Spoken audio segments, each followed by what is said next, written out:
Our News is brought to you by Alive. Good evening, Bahamas. Coming up tonight, a man is dead and neighbors are questioning what happened after a police-involved shooting. A ruling in the oil drilling matter expected ASAP, and the family of a couple killed on Christmas Day keep their memory alive.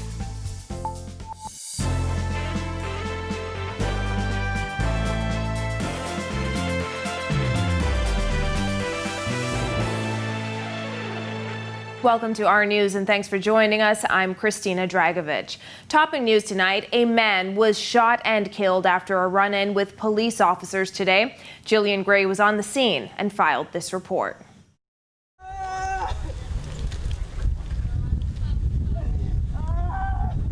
One man is dead and 3 others are at large after a run-in with officers shortly after noon today. Assistant Commissioner of Police Solomon Cash said officers received a tip that there were suspects in the area of 2nd Street, The Grove, who were in possession of a firearm. The officers got to the scene.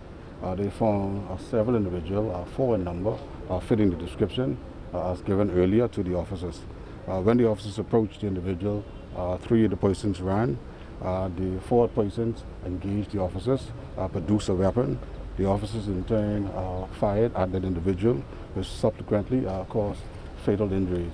The coroner was called to the scene and an investigation is underway, according to Cash. He could not say, though, if the men were known to police. With Cash unable to confirm if body cams were used during the incident, some at the scene raised questions about what happened. Disgruntled neighbors stood by watching, some shouting at police. Cash insisted he can only give the facts of what police on the scene said happened. I'm giving you the facts. I don't know what family members are saying. I'm giving the facts as the police receive. Not just a police-involved shooting. Okay, officers got information. They acted on the information relative to suspects being in possession of fire, and they acted on that information. And this is the result of that intelligence we followed. No officers were injured during the incident. Cash had this stern warning for those who find themselves in a face-off with the law. If you use deadly force or use deadly weapons or instruments at officers, we have to engage you and use justifiable force towards you. Now, officers are appealing to the public who may have information about the whereabouts of the other 3 suspects to come forward and contact your nearest police station. Reporting for our news, I'm Jillian Gray. Meanwhile, 2 men were killed during an early morning shooting on Pitt Road. Police say they suspect the incident is drug-related. Bethany McDermott reports.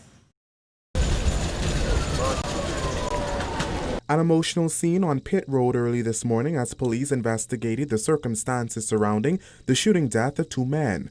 Relatives were inconsolable as they arrived on the scene.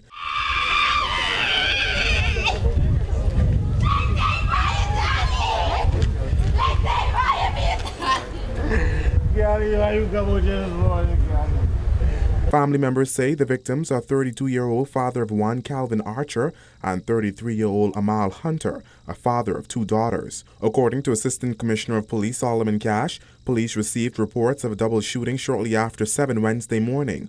Upon arrival, Cash said officers found one of the victims in a nearby yard and the other in the street. Once the officers arrived on the scene, they discovered the lifeless bodies of 2 male individuals. Again, it's a bit early in the investigation, so we don't have all the circumstances surrounding these shootings. Police are unable to say if the victims are related. However, Cash did say police suspect this matter is drug-related. He added that a pistol was found on one of the victims, adding that one of them is known to police. I can speak to one of the victims that we suspect he is involved in gang activities and also small drug peddling. The Assistant Commissioner made it clear that residents of the area should not be fearful of crime, noting that the police force has more than enough boots on the ground. However, one resident who lives just a few feet away from where this incident occurred said while she wasn't concerned before, she is now. When I come there, I hear they shot them, but I never see anything. I never see anybody. I feel scared. You feel scared? Yeah, like I want to go home. And so police are appealing to anyone that may have information that can assist in solving this latest incident to contact them. Reporting for Our News, I'm Bethany McDermott. In other news, over 60 employees will be let go from Ocean Club, according to Hotel Union President Darren Woods. He says it was not a big surprise, as they were only one of 2 hotels that did not make employees redundant. He notes the emergency powers orders stipulate that employers cannot make employees redundant until nearly a month after the order ends. Well, what it says to us is that the employer is able to do whatever he sees fit or they see fit, and seem to be able to get away with it with no repercussion and no one to chastise them.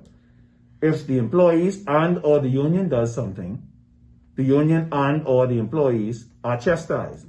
It seems as if the powers to be, because they would have given these persons concessions upon concession, they're just allowed to just run wild willy-nilly and do as they see fit. Woods says he asked the resort to consider those who were close to retirement, injured, or those who wanted to be made redundant first.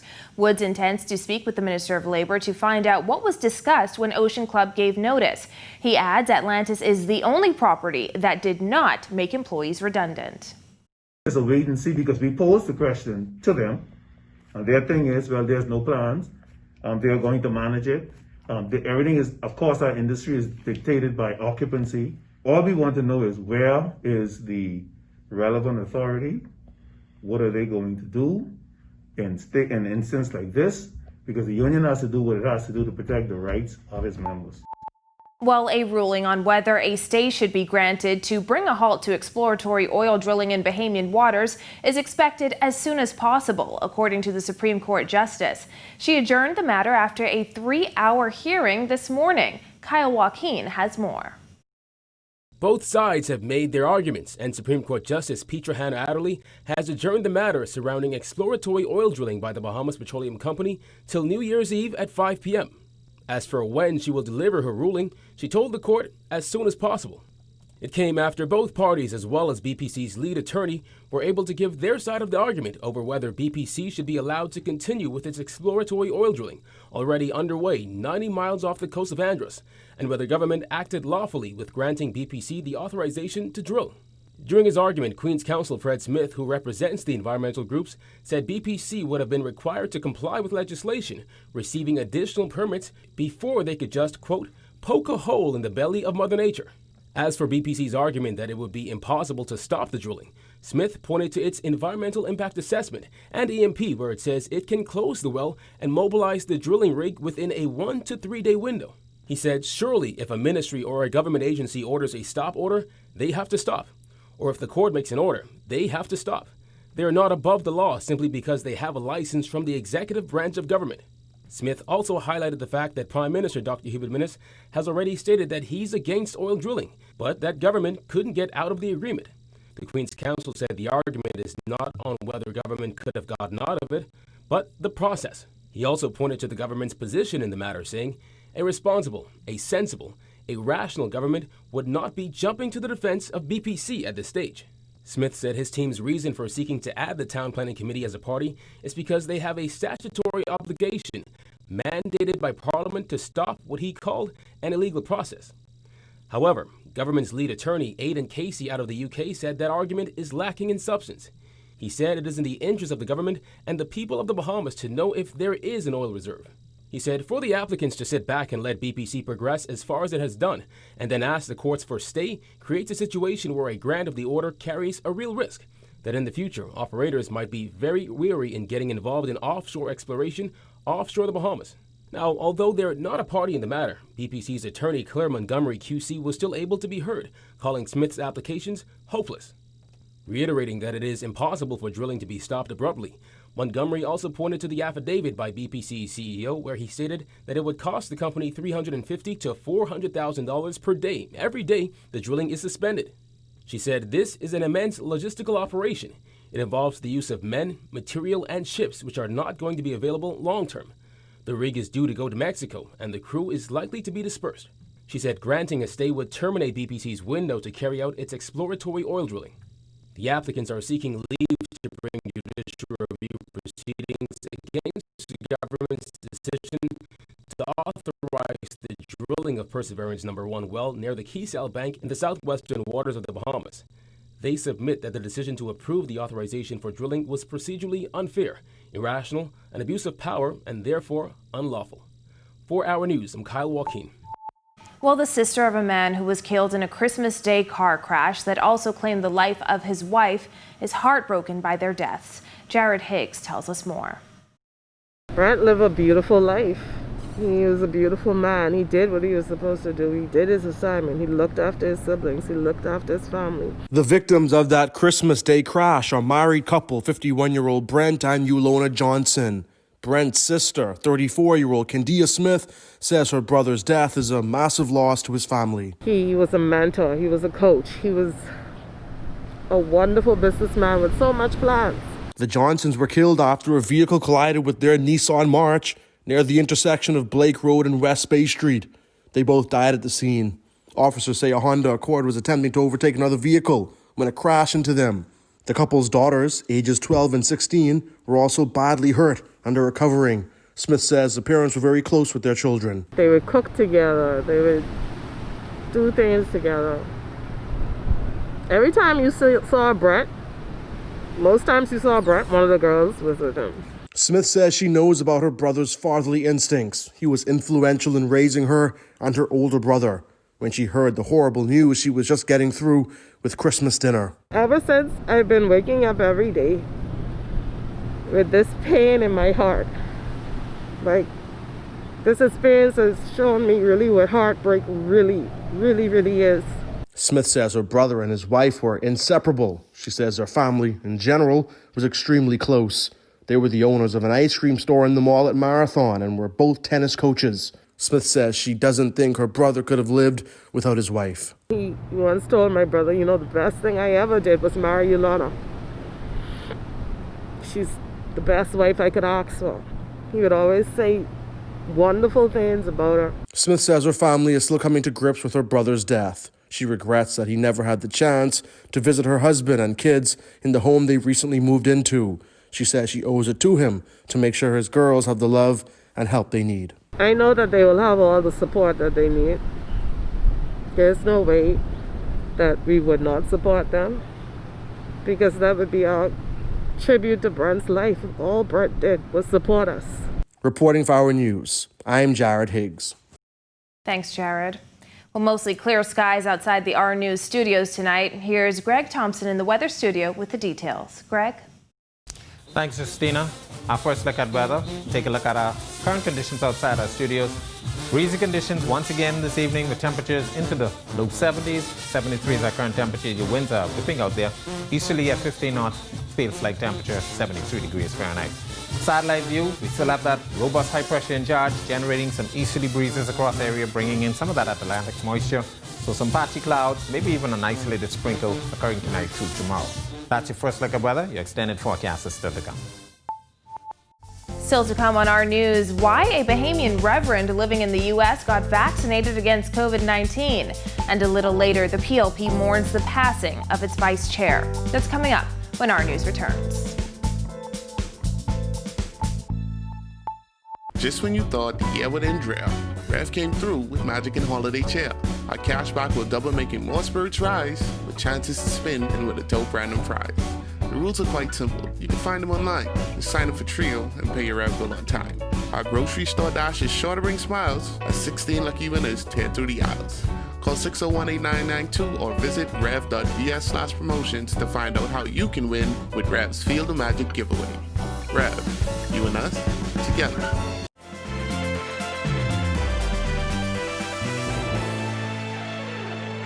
A Bahamian chaplain at a Southwest Florida hospital has become one of the first among hospital staff to receive the COVID-19 vaccine after she says she saw countless people suffer from the virus. Jasmine Brown has that. This week has been really bad.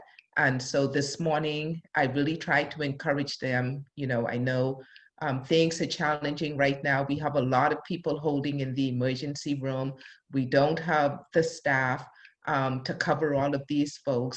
but we're doing it. We're a team. We can get through this if we stick together. Reverend Denise Sawyer, a strong woman of faith, has served as chaplain at Cape Coral Hospital in Lee County, Florida for 9.5 years. But in the midst of the COVID-19 pandemic, her job has become even more high risk. So when she heard the Lee County Hospital would be administering its first doses of COVID-19 vaccine among its staff last week Tuesday, she knew it was an opportunity she could not pass up. She was even granted the honor of blessing the vaccines on live TV. So that was very, very important for me to be an example for others.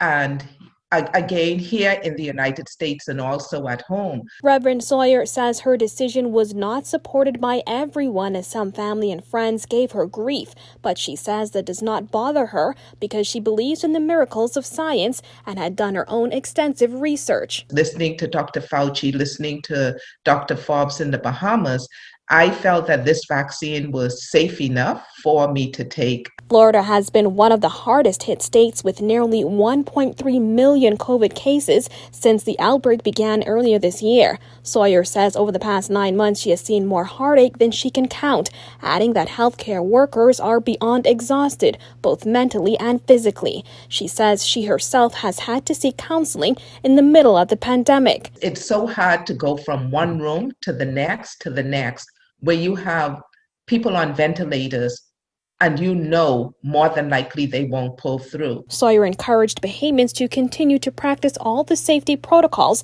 despite the low case count recently. As for how she's feeling more than a week after taking the vaccine, Sawyer says she feels just fine. Reporting for our news, I'm Jasmine Brown. Thanks, Jasmine. While the Progressive Liberal Party is mourning the loss of its Vice Chairman Terrence Bethel, who reportedly died at his home. PLP leader Philip Davis says Bethel was a committed and loyal soldier to the progressive cause. He would be sorely missed, no doubt, and he was so active in all spheres of the party, right? Helping rebuild branches, helping with the youth arm of the program, helping in training. He's been one of my most loyal supporters, and I surely will be missing him. PLP Chairman Fred Mitchell says Bethel's death was stunning, shattering, and sad, adding he would be remembered as a pillar of strength to the party with a sharp mind and love for mentorship. Davis says his death is a tremendous loss for the party and the country. He was a community-minded person, very active in his church, the Methodist Church, very active in his local communities, and a person who always reached out to help. He was always someone who was there to promote what I call to promote the cause to peace. In other news, Bahamas Air's planned increase of domestic fares in January is not sitting well with Exuma's and Ragged Island MP Chester Cooper, who says it appears to be another tax on Bahamians, particularly Family Island residents. This causes their cost of living, really, and the cost of doing business to go up exponentially. And some of us may not see the impact of a $25 or $40 increase, but I want you to know that it will curb the lifestyle of many Family Island residents and business owners in particular. The national flag carrier is projected to lose more than $50 million this year. Aviation Minister Dionisio de Aguilar says the fare increase is unfortunate but necessary given Bahamas Air's financial difficulties. Cooper says Bahamas Air has long been a strain on the public purse, adding a PLP government would seek to change this. I have long maintained that the Bahamas Air model can be shifted so that Bahamas Air would be bringing international traffic, focused on bringing international traffic to Nassau, to Freeport, and to Georgetown, Exuma. And then smaller commuter airlines can take traffic to the places in the southeastern, south, and central Bahamas. This will eliminate some of the operational costs, the efficiencies that would be provided with a jet service from Nassau to Exuma. Would create more efficiencies for the the operations of Bahamas Air. When our news comes back from the break, how one major hotel is counting down to the new year, plus the sports community takes another hit. The details when our news returns.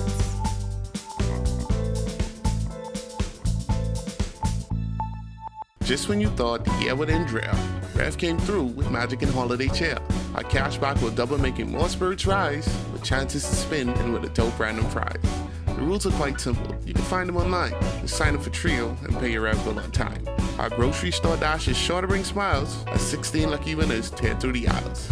Call 601-8992 or visit rev.vs/promotions to find out how you can win with Rev's Field of Magic giveaway. Rev, you and us, together.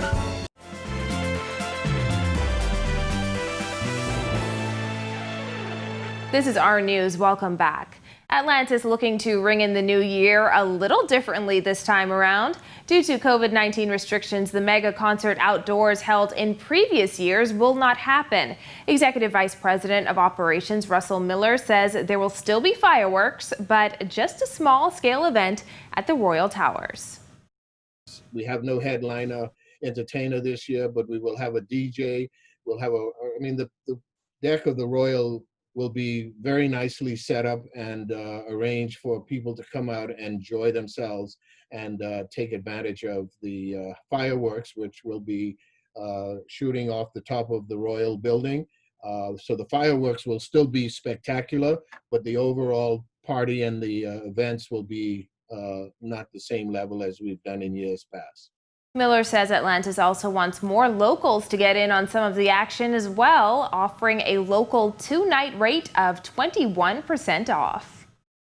We're offering a 2-night minimum stay, 21% off the rate, which includes complimentary parking, and that's available today, tomorrow, and the 1st. So when you check in, you just have to show us a current, valid test, one or the other, the PCR or the antigen, that is within the 7-day period.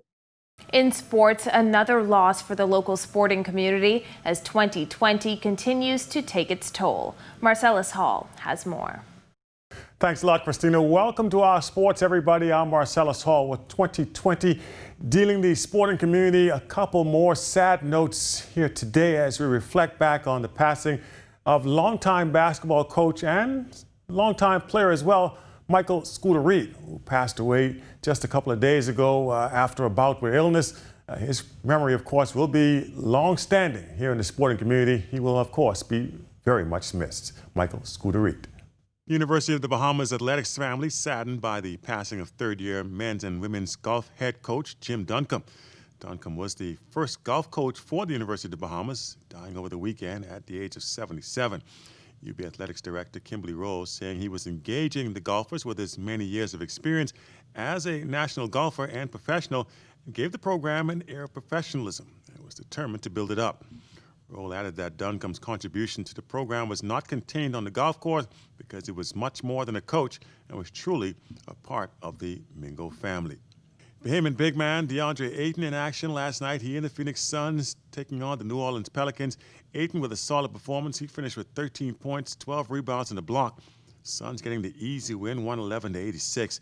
Phoenix improves to 3-1 on the year with the game coming up on Thursday versus the Utah Jazz. Meanwhile, Buddy Hield and the Sacramento Kings at home against the Denver Nuggets. Buddy shooting 4 of 10 on the night, including 3 3-pointers. He had 12 points, 8 rebounds, and 3 assists in a win. Kings also improved to 3-1 with a 125-115 victory. Kings' next game against the Houston Rockets. That comes your way on Thursday. And that's our check on sports for you here on this Hump Day Wednesday. See you again tomorrow. Meanwhile, back to you, Christina. Thanks, Marcellus. There's more news ahead, but first, your RF Market Watch. It's now time for tonight's Financial Market Minute, brought to you by RF, your local investment bank.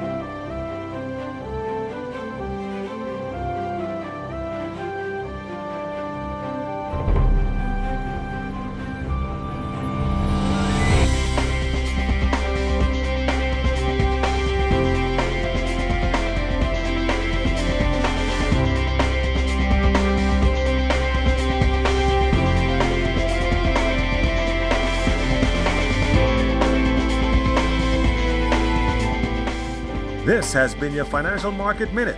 To explore the best performing mutual funds in the Bahamas, visit our website at www.rfgroup.com. Still to come, one woman's hope for healing. Stay with us. Just when you thought the year would end dry, Rev came through with Magic and Holiday Chair. Our cashback will double, making more spirits rise, with chances to spin and with a dope random prize. The rules are quite simple. You can find them online. Just sign up for Trio and pay your Rev bill on time. Our grocery store dash is sure to bring smiles as 16 lucky winners tear through the aisles. Call 601-8992 or visit rev.vs/promotions to find out how you can win with Rev's Field of Magic giveaway. Rev, you and us, together.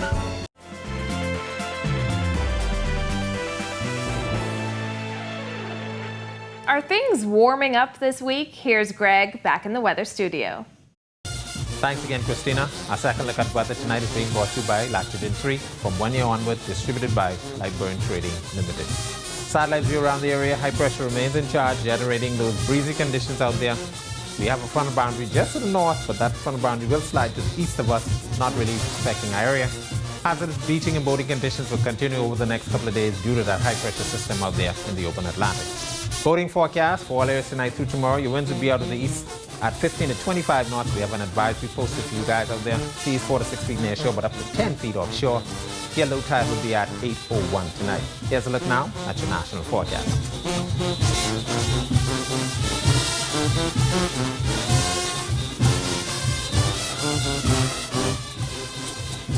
A look now at your extended forecast through Monday.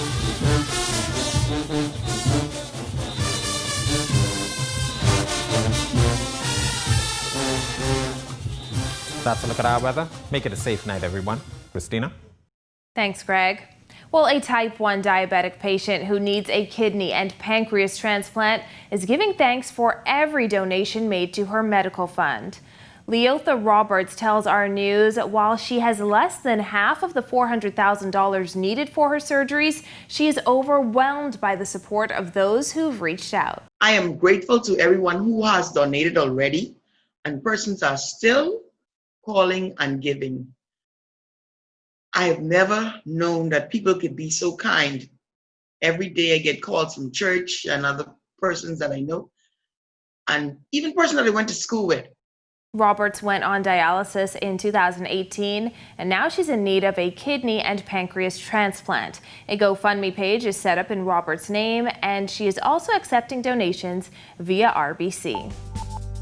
Thank you for joining us for our news tonight. On behalf of the entire team, I'm Christina Dragovich. We'll see you right back here tomorrow night. Have a beautiful evening, Bahamas.